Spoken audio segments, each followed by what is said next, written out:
Welcome to Beneath the Wing. Just like air passing over the wing of an aircraft provides lift, the people we meet can also give us lift in life by sharing their stories of strength and success, connecting us all. Beneath the Wing explores the stories of those connected with the Minnesota Air National Guard's 133rd Airlift Wing with a little humor and learning along the way. I'm your host, Wing Command Chief Mark Legvold. Joining me today on Beneath the Wing is Senior Airman Andriana Vogt. Andriana works in our Security Forces Squadron, where she's been since she started at the 133rd. She's a Senior Airman, and you came in and joined us in 2019, is that right? Well, enlisted 2018, but came and actually worked with all of your lovely faces in 2019. Got it. So went to basic training and had a whole bunch of fun there. And you've been a member of our wing and have been a pretty solid performer with us for a good long time. So thanks for joining me on Beneath the Wing. Thanks. So let's talk about that day when you came out here, met with the recruiter. What brought you to the Air National Guard? You know, military is something that had been on my mind for a really long time. And I think at that point in my life, I was just like, let's do it. I felt like I was kind of a little bit in a rut in my life. At the time, I was flipping houses, and I was just like, I'm having a hard time finding what kind of career is really calling to me. So I was like, hey, let's do the military. Put myself in a first responder role, and for the first time in my life, that first responder role has really clicked. So at that time in your life, what was that time in your life? Because you weren't a spring chicken straight out of high school. No, I was old. You were old. I've been known to be a career bouncer. So, since I was a little kid, I was doing construction stuff with my dad. I went to college for graphic design, did that for a hot minute, studied abroad, learned everything about photography, advertising, graphic design. Worked in the kitchen in college, and actually after college, I continued working in the kitchen, so I was a professional cook for about 9 years. Overlapped with starting to flip houses, built my own business with my dad, made our own LLC, renovated houses over in North Minneapolis that were kind of rough and preserved all of the historical integrity. I'm sure that's a story we'll get into later. Probably. Started flipping houses, played football, which a lot of people here in the wing know, and then joined the military, wearing that hat, and then now I took EMT courses and I'm wearing that hat too, so. Is it hard for you to keep switching back and forth between, because I know you're still doing a little bit of housework with your dad? Actually, recently we stopped doing that just because of the market. So I've been trying to get out here full-time for quite a while. Finally obtained a full-time spot late April, so actually I've been sticking to that. Awesome. That's great. Congratulations. Thanks. You ready to settle down and make the 133rd home? I wouldn't say settle down, but definitely found home. Awesome. What, speaking of making it home, why'd you choose Security Forces? It's a hard career. It is. Well, I didn't want an easy one. I liked the idea of a challenge. I've always wanted to be, a cop or first responder in some sort. Honestly, when I first started talking to Sergeant Sprick and recruiting, Security Forces wasn't really on my mind. I was looking at, first, it was a slow process because I was like, all right, let's see if I qualify. So I did the ASVAB just because I was like, I don't know how I'm going to score on it. Scored pretty well. And then I was like, all right, well, let's go to MEPS and do medical. Went through MEPS, and then it was all good. This was like, within a 2-month period. So finally I'm like, Sergeant Sprick, let's get this show on the road. Let's find some careers. Whole long list of careers. I was looking at loadmasters. Originally, I was looking at fire, but we had gotten rid of our fire unit. I heard. Yeah. Looking at a Aeromed, a bunch of other ones. And then it came up Security Forces. I was walking through the hallway on my way to go, just going outside the building. And there were 2 airmen trying to stuff each other into a locker. They were small lockers, too. They were small airmen. Okay, fair enough. But I talked to them for a second, and Sergeant Sprick was like, hey, let's come back and talk to Chief Legvold for a little while after we're done with, wherever we were going. came back, and I talked to you. I talked to Sergeant Jan, and actually Sergeant Lynn Oakhides when she was still around. You were the first three I talked to, and I was like, oh, I know what I'm joining, security forces. I knew it right away. Glad you found a good home. All because two people were trying to stuff each other into a locker. It's part of the show down there, isn't it? If that's not the most security forces thing I've ever heard, then I don't know what is. It's right up there. It's right up there. We're fun, I promise. We got bigger lockers. A A little bit. little bit. Hey, There's taller. So when you went through basic training, you already had all these hats that you've worn in life, from flipping burgers to flipping houses, right? Graphic design, yeah. All this stuff, all these worldly experiences. You're not the youngest person that shows up. Were you the oldest person in your flight? Actually, I wasn't. There was one girl that was 35 who ended up being our dorm chief. Okay. All right, so you had another old timer. I was in the top three, though. Okay. How was that experience? I mean, I've asked this of people that have come in a little bit longer into their life when they start a new career. And you said you've been bouncing. But how was that experience of going through that kind of basic training, indoctrination? Here's all of our values and our norms and our rituals, and get in line. I mean, I had my expectations of what it was going to be like, and I was nervous like anyone else was going to be. It was new. I didn't know what exactly was going to happen. It was like one big secret, and me being me, of course, I did a ton of research before going in. So I knew what to expect. I knew what kind of like demeanor I needed to have. I'm old enough. I already have like that discipline. But my reaction when I got there wasn't, oof, this is structured. It was, oof, I am old. I had easily a decade on everybody else in there. I went in at 28, and there were 17, 18, 19-year-olds there. So I think no matter what age you are, everybody grows up in basic training a little bit in some way or another. So it's just I had grown up differently in some life experiences,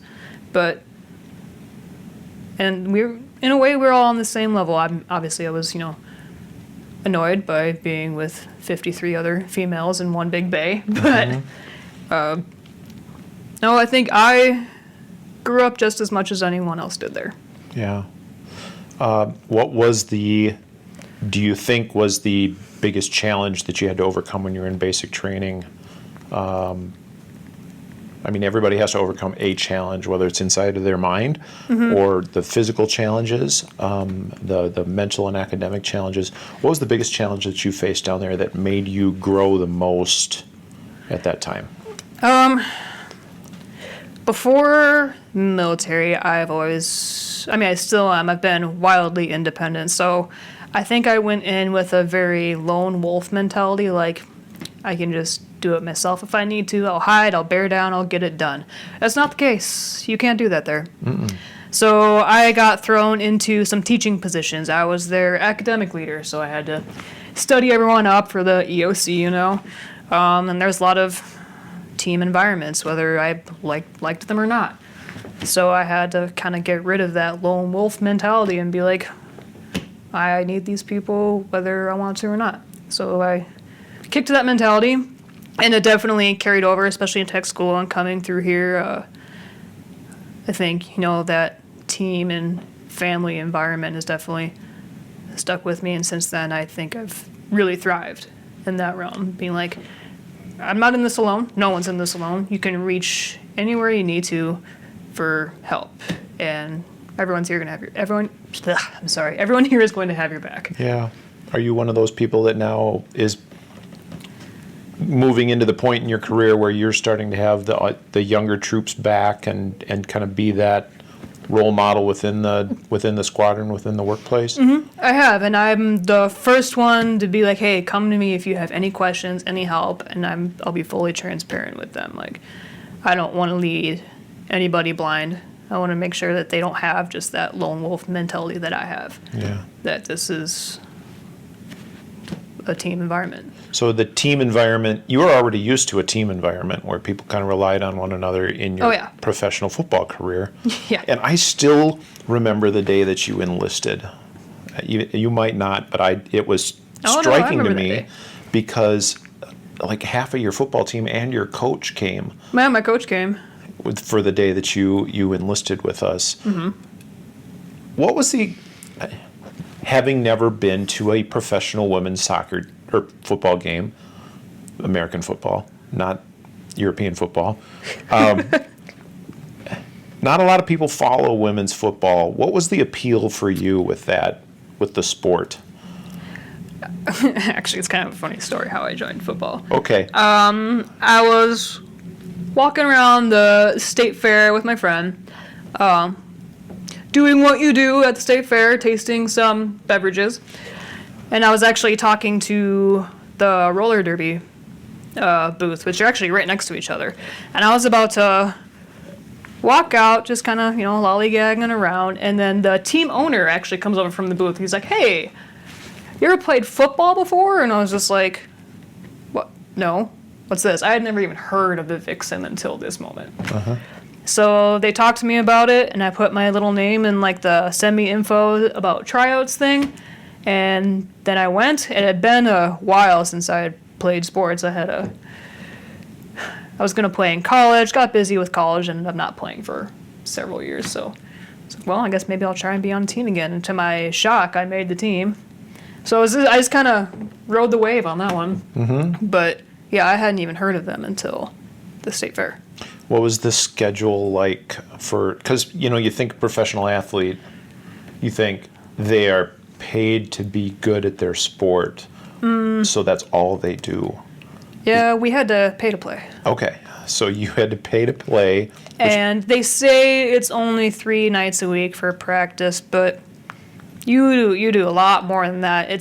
It's every day practically. Like, you're going to practice 3 nights a week. Sometimes there's another optional practice if you really wanted to get good. You're studying all the time. You're hanging out together.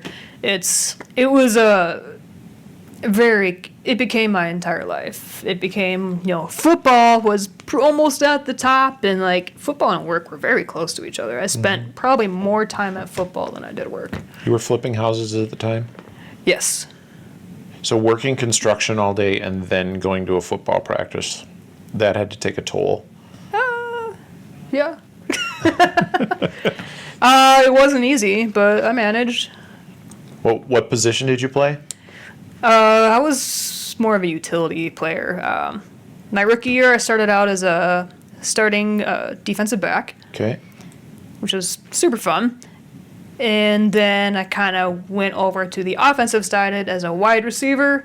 And then the last year I played, I took this year off and last season because of COVID.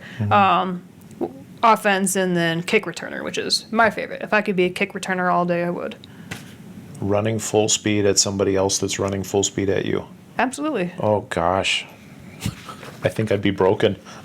Well, I kind of was, so that's why I took a year off. But are you back at it now? Actually, no, I'm not. I took this season off. I'm not sure what the future holds. I actually took some time to be their sideline medical team. Okay. Got my EMT and started doing some sideline with them. Anyway. So, giving my body a break now that I have a career where your physical health really matters. Kind of rearrange some priorities there. For sure. Yeah. The schedule, did you get to travel a lot with that? We did, actually. I went to 2 national championships. Unfortunately, lost both.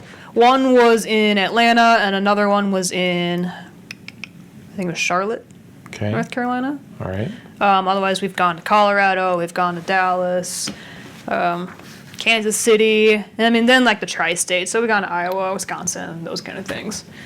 When did they go this year? One year we were supposed to go to Boston. California came to us. So you can go anywhere in this country. What a great opportunity to travel with a fun group of people and get hurt and still have fun together, right? Oh, you put 50 of us on a Greyhound and it gets wild. Oofda. That's what we say in Minnesota. Oofda. I'll bet it was a heck of a lot of fun, though. It was. Yeah. So you, on top of this, like we said, you were working with your dad flipping houses. Mm-hmm. And when you're working, it's the family business, your own LLC, you're managing more than you're doing a lot of the work, or are you doing a lot of the work alongside? We actually probably did most of the work, at least in the beginning. There's some things like plumbing, electrical, we have to hire out because that needs a city inspection, and Yeah. Minneapolis is picky. But no, we did all the dirty work we did ourselves, all the demo, all of the kitchen cabinets, and installing everything we can just to, save money. Of course. Yeah. Yeah. And now Flooring. housing is so expensive now. It's tough. Well, it's not that the housing is expensive. It's expensive to buy, but it sells really high. Oh, It's just for that the materials were so expensive, like disproportionately expensive. Yeah. So that's where you were going to lose out.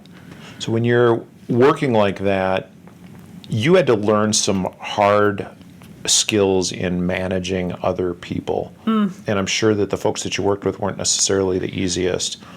Not always. There was anything from people weren't accountable, or people weren't doing it right, or there was language barriers too. Like there was all kinds of challenges to deal with. So I mean, you had to be flexible. Was it hard for you as a woman to manage what people would normally consider sort of a male-dominated career? Yeah, there was a lot how'd of you times manage that? there were some times that I had to prove myself. A lot of it was more subcontractors. Like my dad and I, we've been doing this our whole life. Subcontractors, sometimes it was hard to be taken seriously. One, because I look like I'm 17, and two, I'm a female, so they didn't really want to listen to me, and they would just kind of go straight to my dad. But I was in charge too. But eventually, we started using the same contractors, and it was a lot of effort to, build respect and let them know, hey, I know what I'm doing, I know what we need to do, you can listen to me. So it was a frustrating road to try and be seen as, a boss type or like a manager. But I got there. There wasn't like any kind of formula I did. I just kind of kept proving myself and doing what I was doing. That model work well here? Yeah. Okay. Because I never really had to prove myself as a female here, though. Interesting. No, not once. They don't care what you are, as long as you know how to at least try to do your job well and put forth a lot of effort. Well, Doesn't matter what you are. One of the things that we try really hard to make sure is a part of the culture where we're at. But that has taken work, and a lot of time has had to pass. The skills that you brought, though, in having to struggle and work through that, in your own words, your competence, your sense of surety in what you were doing, and then convincing them, I'm sure that's helped you become more successful out here wearing the military uniform. Definitely. Is that a skill, or is that more of an art? Yes. It's both. There is an art to it. Like it's a skill that turns into an art. Okay. It's something that you definitely have to work on. I mean, you can be born with it to a certain extent, but you gotta show effort. You have to articulate that you are willing to be, that you're willing to bend, that you're willing to learn. And the art is actually thinking that way. You can act one way and think another, but for those two things to align is the art. It's a good way of putting that. Yeah. Do you,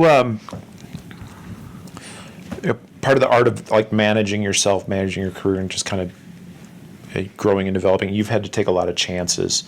Doing a little research on, hey, let's get ready to interview you for the podcast. I know that you are somebody that is not necessarily afraid of taking chances in the career and learning new things. You've pushed yourself to get your EMT. You're getting interested in the emergency management and emergency response side of where you're at. How do you find those things that interest you and then take the next step to actually engage in those?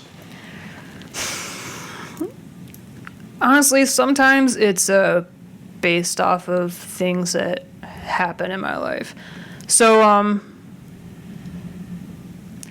little bit of a sad story on this one. So, part of the reason I wanted to become, especially a cop, when I was gone at basic training, I got a letter from one of my best friends that was deployed. Her sister, someone had came into her house and sexually assaulted her. violently pointed a gun at her, and there was a whole thing. So I found that out, and I just broke down.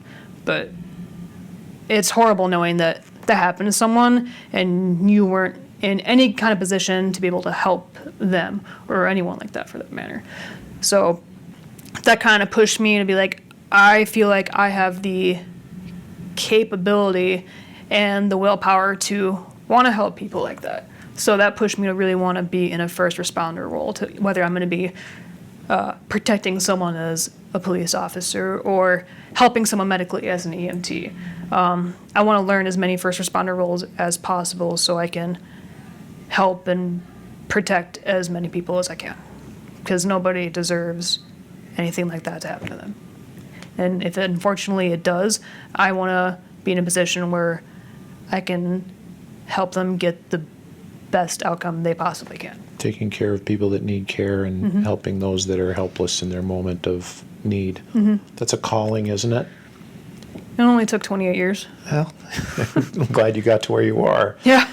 Is that a heart, that heart of taking care of people who need care and serving those who need to be served in their most critical moment, is that something that has been eroded from our emergency responders? Is that something that is missing? There's a lot going on with law enforcement, fully funding law enforcement, putting funds toward the right thing in law enforcement, and putting that energy and effort into a different aspect of public service, public safety, and law enforcement.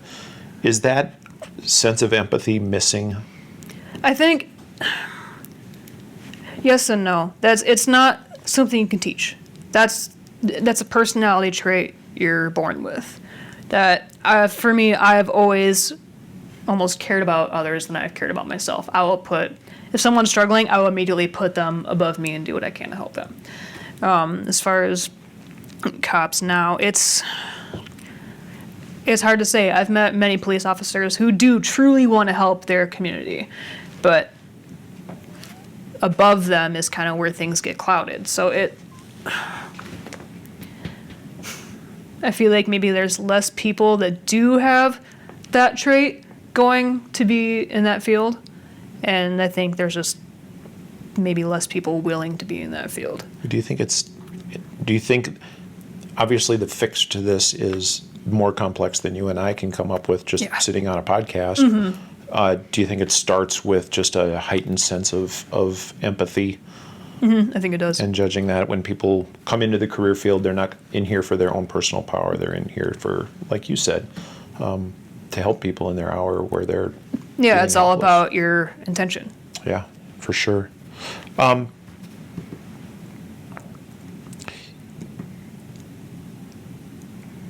So shifting gears a little bit, we've just rounded out of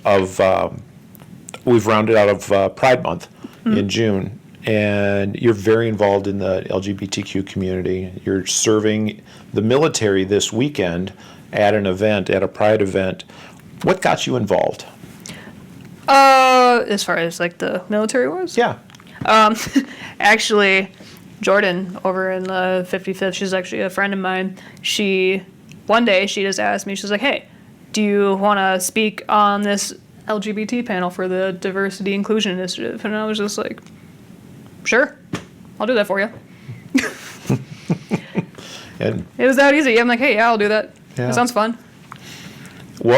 And so you sat on a panel of several different men and women and just basically answered some questions in an open forum. It was myself, little baby senior airman, a few tech sergeants, and a couple commanders. Yeah. Yeah, actually, Colonel Moore was alongside with me. Yep, part of our wing here.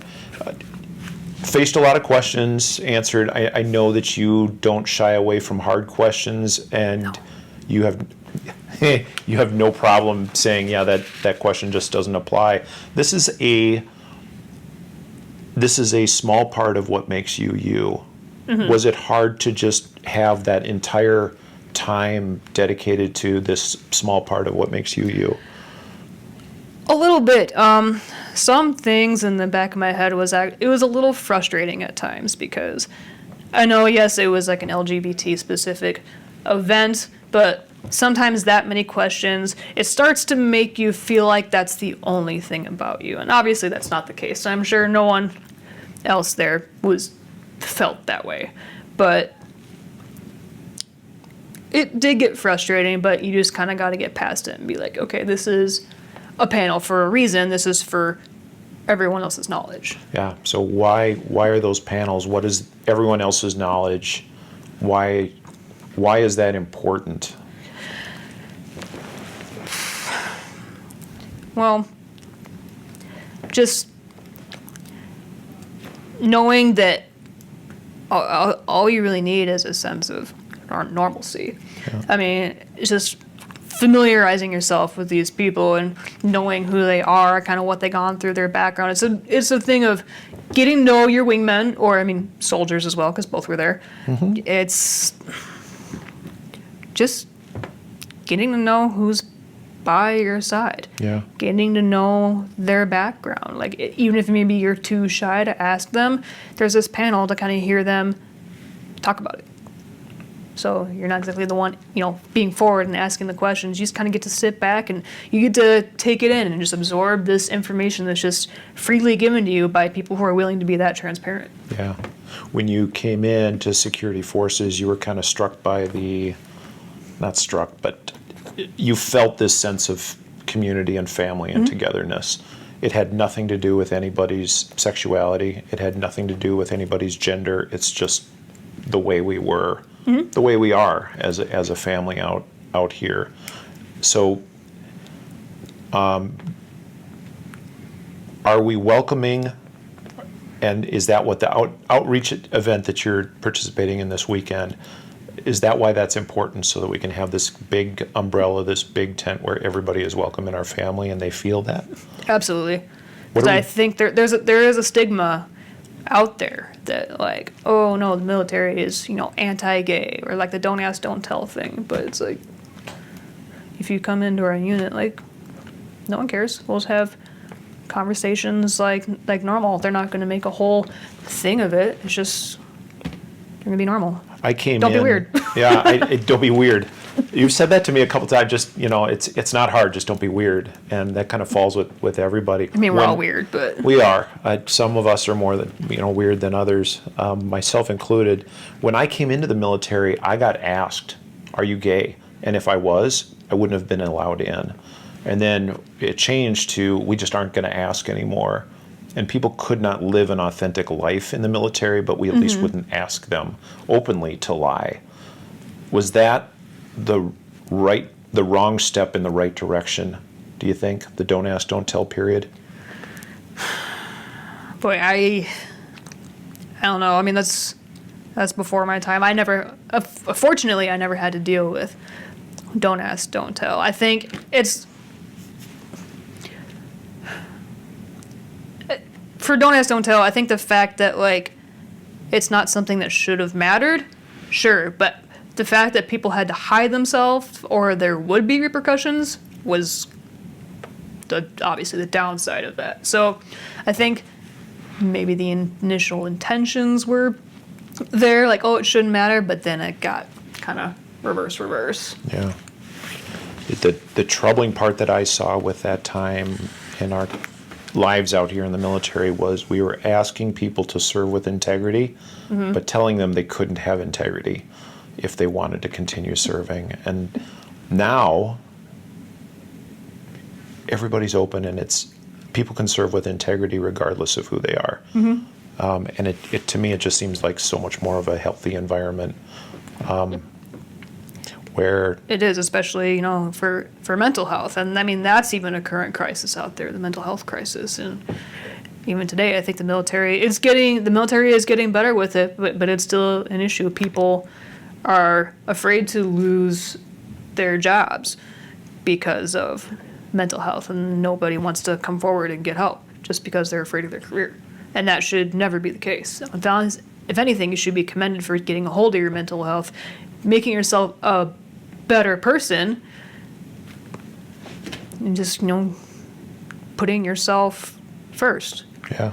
Because if you're not putting yourself first, then what good are you going to be? We put our people through a lot in the military. I mean, we ask them to, at the drop of a hat or the drop of a beret, to pick up everything and go to a different place in the country or go to a different place in the world and do a very hard job, and then come back and reassimilate with their family, with their friends, in their same social structures, in their same communities, and do that over and over and over again. And not only do it over again, but prepare for it.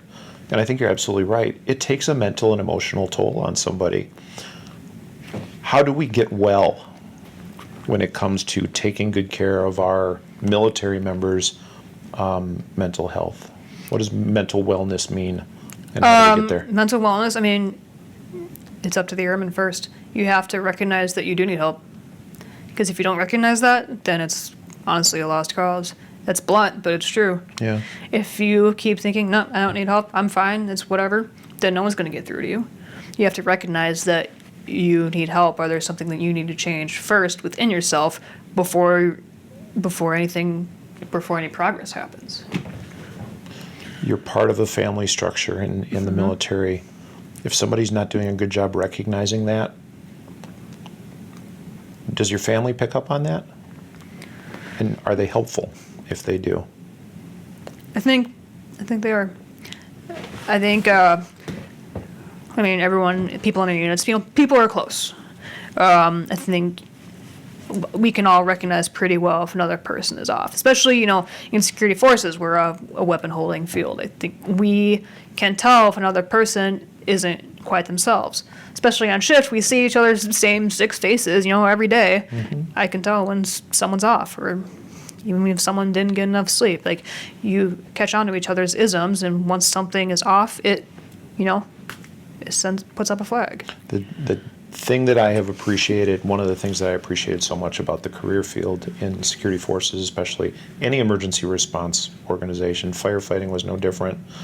We not only would see that, but then we'd take the extra step and we'd ask, and we'd poke a little bit, because that's our brother, that's our sister, and we could, because people were safe in that family structure, and we got good at asking those questions. Are you okay? No, seriously, you don't look right. Well, yeah, really you're okay? not just asking them as like, a supervisor or a military member. You're their friend, you're their family. Yeah. You hopefully genuinely care about them, and you can take them aside and just be like, hey man, are you good?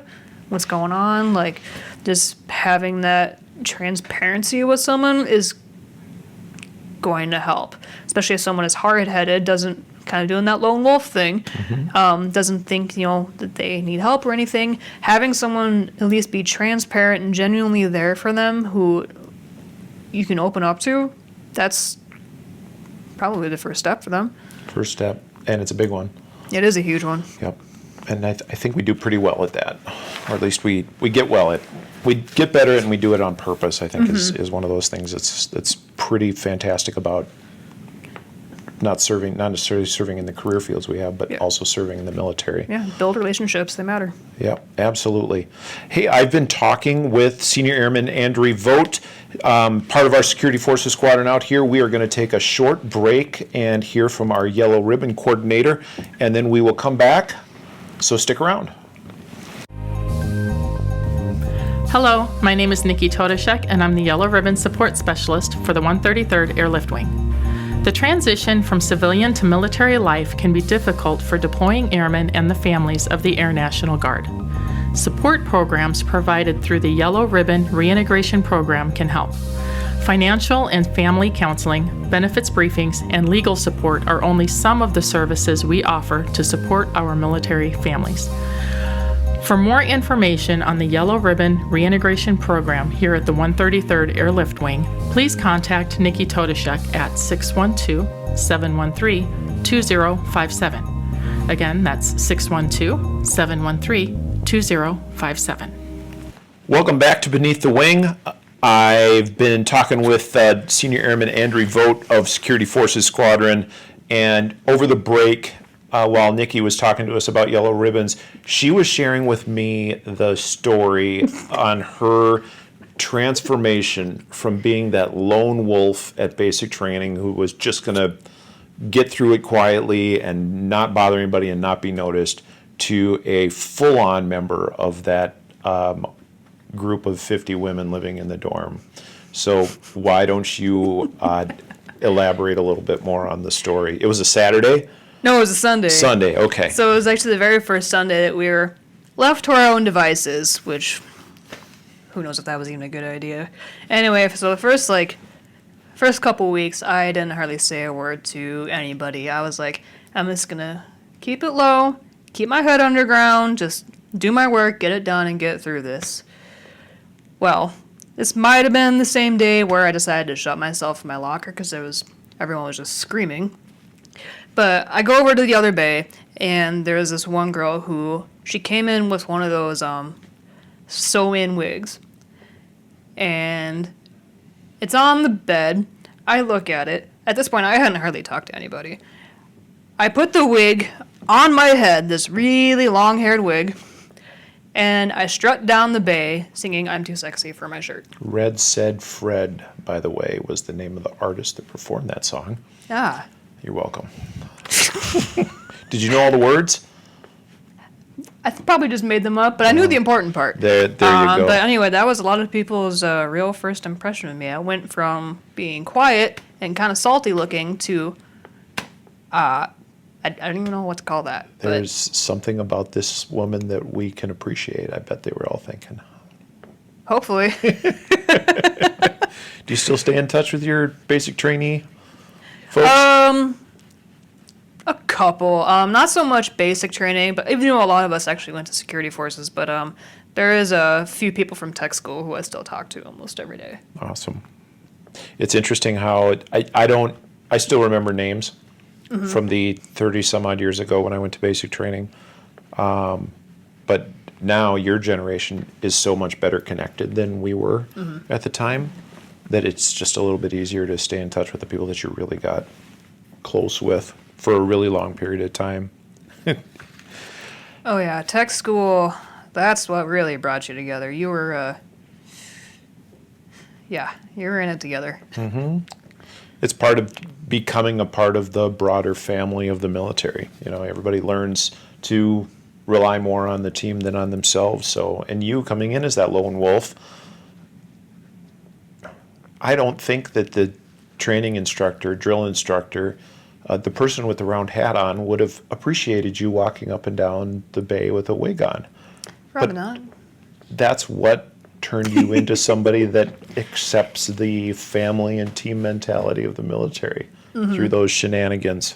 It's like, well, I'm going to be here for, 6 more weeks. I might as well try and get along with people. Yep, might as well have a little bit of fun.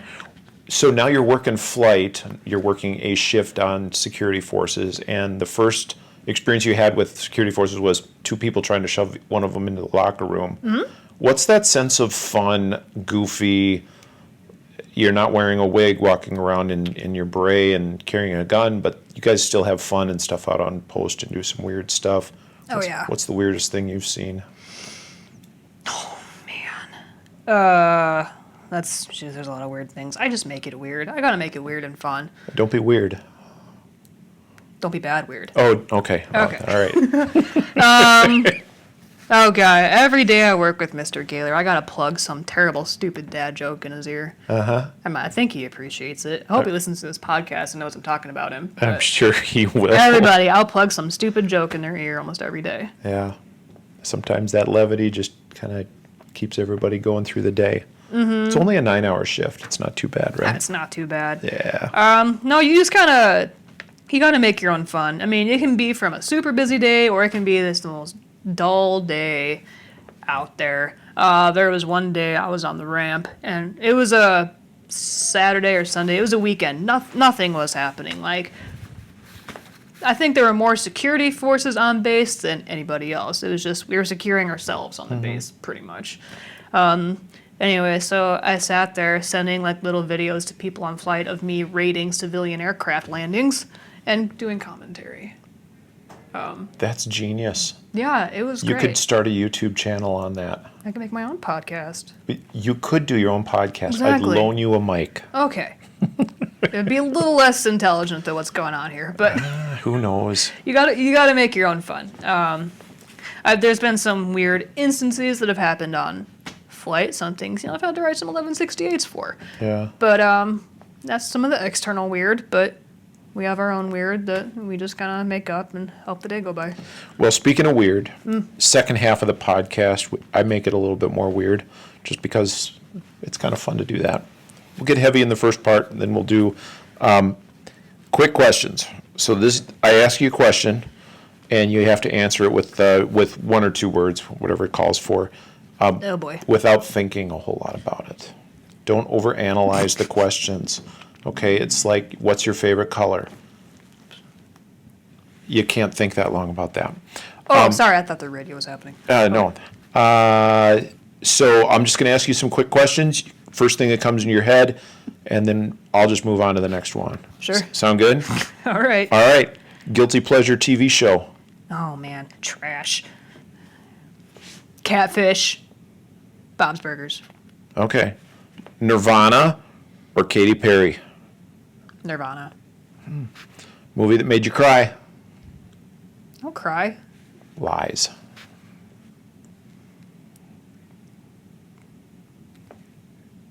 I don't know. Okay. All right. Best drink to order at Starbucks? Brown sugar oat milk latte. Oh my Iced. gosh. I like my frou-frou drinks. Yeah. Last concert you went to? What was it? It was either Rise Against or Good Charlotte. I don't remember which one it was, but it was awesome. That explains the Nirvana answer. Next concert you're going to? Actually, I might go to Miranda Lambert at the State Fair. Okay. Go-to karaoke song? I have never karaokeed once in my life. I'm just a little ashamed of you. Don't be weird. Why not? I know I'm outgoing, but I in the past I was a shy kid. I'm going to go with, I was surprised you didn't say I'm too sexy for my shirt, but okay. No, I maybe would. That's fine. Maybe with enough beverages. True. Okay, so. Nobody needs to hear my vocal prowess. Yeah, that's all right. Everybody sings. Some don't sing well, but it's Yeah. still fun. Probably Backstreet Boys. I want it that way. That is a good one. Yeah. I'm gonna throw some curveballs at you with this music genre Nope, thing. I like it. All right. So, can you tell me the drink order at Starbucks again? It's Brown sugar, iced. iced. Brown sugar oat milk latte. That's a lot. Some people have the most complex drink order just to impress the barista. Are you one of those? No, sometimes I'll just do like 5 shots of espresso with some milk in there just because I need help. There you go. This from the woman that comes in with an energy drink at this time of the afternoon. It's only my second. Oh, good for you. Defender juice. There you go. Yeah, we're a different breed. So 36 years ago this week, you weren't even born. Nope. The world came together around music to raise funds for famine in Africa. It was called Live Aid. You ever hear of it? I have not. Oh, okay. So Live Aid, it was a huge event. Lots of people remember it. And they saw it most recently in the movie Bohemian Rhapsody. And I still remember that thing coming on. It was amazing because all these different rock and roll bands came together for a big cause, famine in Africa. What do you think is a cause that the world should come together for today? Mental health, actually. I think worldwide it should be. I mean, we have a long ways to go in mental health, even in the professional field with psychiatrists, psychologists, and everything like that.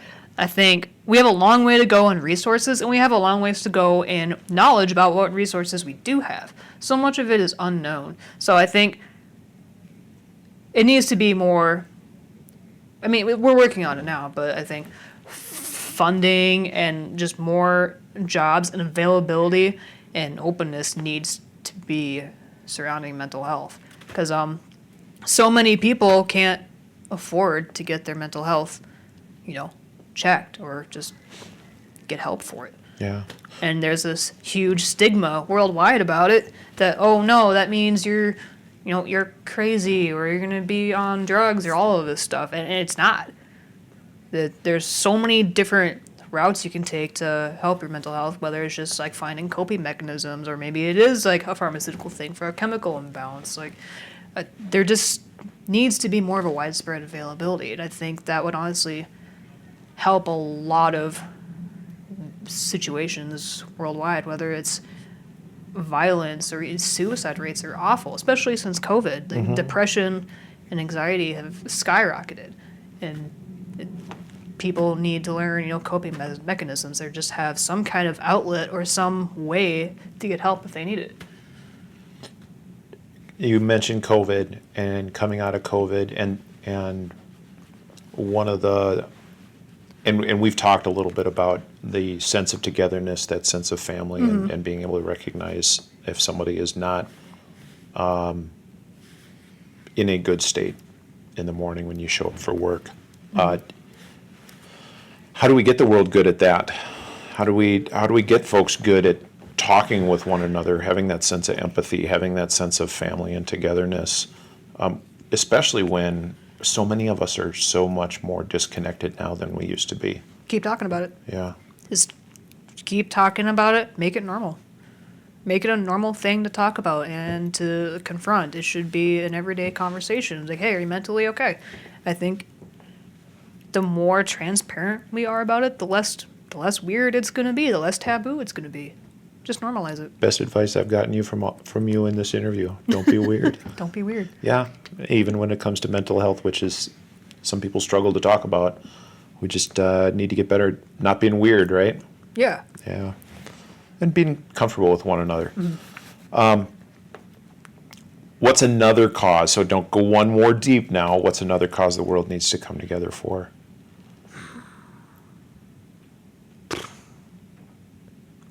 I think that's going to be hard questions. Yeah, I know.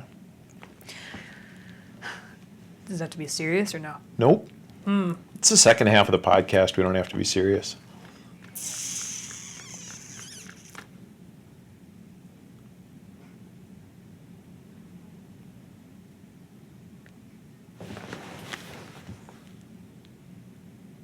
Man, you really got me on this one. Oh, well. Okay, I'm gonna give it to you a little bit different way. Sure. How about this? When it comes to the big challenges that we're facing as a world, as a global community, coming together, being a part of a family, talking to each other about the problems that we're facing as individuals to make the community a little bit smaller. If I were going to talk to you about my mental health, we could probably have a pretty good conversation about it, you and I, just because we have a sense of closeness and the shared experience of the military between the two of us and security forces as a career.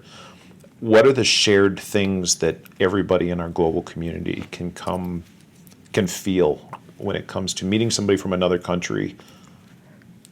What is something we all have in common? I think everybody craves, a relationship. Everybody craves trust, or just having a sense of having someone by your side.